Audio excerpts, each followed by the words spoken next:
naissance un peu, enfin bon, pas le 28 août ou le 1er mai, mais ce qui s'est passé durant cette année. Hein, donc c'est rien de personnel, c'est pas sur, sur votre première année, en fait c'est sur ce qui s'est passé sur votre année de naissance. Alors, il s'est passé quoi il y a 80 ans? C'était le 1er mai 1933, c'était un lundi. Vous savez? Ouais. C'était un lundi. Et donc nous sommes sous la 3e République, il y a 80 ans. Alors ce jour-là, c'est la naissance de Raymond. Donc notre papa, papy et ami. Voilà, le 1er mai a 2 origines à l'époque. La fête du travail et la fête du muguet. Voilà. Mais c'est que le 24 avril 1941 que le 1er mai est officiellement désigné comme fête du travail et qui devient un jour chômé. Donc quand tu es né, c'était pas un jour férié. Pas encore. Voilà. Et depuis le Moyen-Âge, il semblerait que le muguet aurait une vertu de porte-bonheur pour le 1er mai. Alors, papa, c'est une star, hein, mais il y a d'autres artistes qui sont nés en 1933, comme Dalida.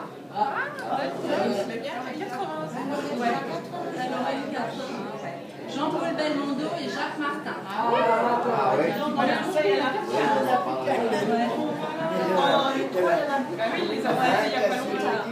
Les autres, je ne connaissais pas. Voilà. Il y a eu aussi en 1933 la création de la loterie nationale, le loto, voilà, qui fête ses 80 ans cette année aussi, et Air France qui a vu le jour, la compagnie Air France. Il y a eu beaucoup de choses en 33. Bah oui. Et puis alors, il y a eu un cycliste français, Georges Speicher, qui a remporté le Tour de France en 1933. Voilà. On avait 20 ans d'âge. Ça s'est passé il y a 80 ans. Alors, Louise. C'est là où elle est, celle-là. Louise, il y a 70 ans. Alors, Louise est née un samedi, le 28 août 1943. Alors, 43, il y a beaucoup de faits marquants sur la Deuxième Guerre mondiale. Donc, je ne vais pas en parler là, aujourd'hui. Alors par contre, en 1943, on entend sur les ondes les chansons d'Edith Piaf et Tino Rossi. Voilà, les 2 plus grands artistes musicaux de l'époque, c'était Edith Piaf et Tino Rossi. Alors, il y a d'autres artistes aussi qui sont nés comme Louise en 1943. Alors, il y a notre Johnny National, qui a eu 70 ans. Voilà, un conscrit, Louise. Voilà. Lui va donner prochainement un concert. Soit Stade de France, soit Bercy. Un duo Non, avec je pense que le on parle de stade la de l'Italie Marseillaise. suffira. On parle de la Marseillaise à Guévillers. Il y a eu Serge Lama aussi. Carlos, Philippe Seguin. Oh, et puis l'amoureux de toutes les femmes, Julio Iglesias. Oh là là. Eh oui. Et puis... et Catherine Deneuve. Johnny en Quelle belle palette d'artistes avec Louise. Merci. Quelle belle palette d'artistes avec Louise. Voilà. En littérature, il y a eu la naissance du Petit Prince de Saint-Exupéry que tout le monde connaît. Même Mylène, je suis sûre, elle connaît le Petit Prince. Et puis alors les principaux films connus, c'est Le Corbeau, Batman et Le Fils de Dracula. Ils ont aussi 70 ans. Et les prénoms les plus donnés en 1943, c'est Louise, les Jean-Michel, les Bernard, les Marie, les Monique et les Nicole. Voilà. Voilà, Louise. Christian, peut-être autre chose à rajouter sur un fait marquant sur la naissance de Louise.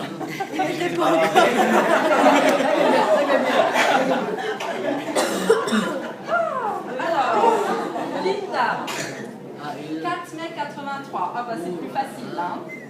Il y a 30 ans. Moi je m'en souviens. Bah, c'était un mercredi. Pas comme moi. Linda est née à 10h15 à l'hôpital de Saint-Dié-des-Vosges. Elle vient au monde avec 51 cm et 3,740 kg.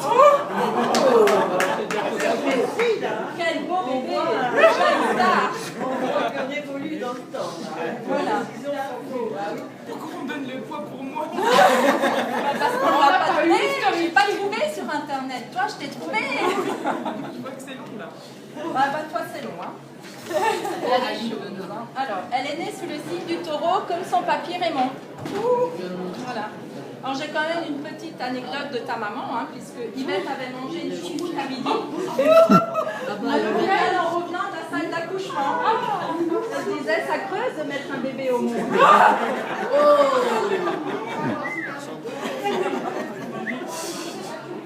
Voilà. Alors, qu'est-ce qui s'est passé en 83? Yannick Noah a remporté Roland Garros. Il y a quand même 30 ans en arrière. Hein. D'accord. Qui c'est qui a remporté le Tour de France en 83? Bernard Hinault. Le Tour de France cycliste. Raymond. Laurent Fignon. Laurent Fignon, ah oui. Année exceptionnelle pour les vins de Bordeaux et très bonne année pour les vins de Bourgogne. L'année 83. Alors, qu'est-ce qu'on voit à la télé? Les plus grandes séries, c'est Mad Dog, L'homme qui tombe à pic. Et puis le film culte de l'année 83, c'est Papy fait de la résistance. En 83, nous avons aussi les obsèques de Louis de Funès et de Tino Rossi. Alors, à la télé, on passe la publicité ou la réclame, comme on disait à l'époque, de la R5 et de la R11. Pour ceux qui ont connu la R5 et la R11. Alors, il y a des...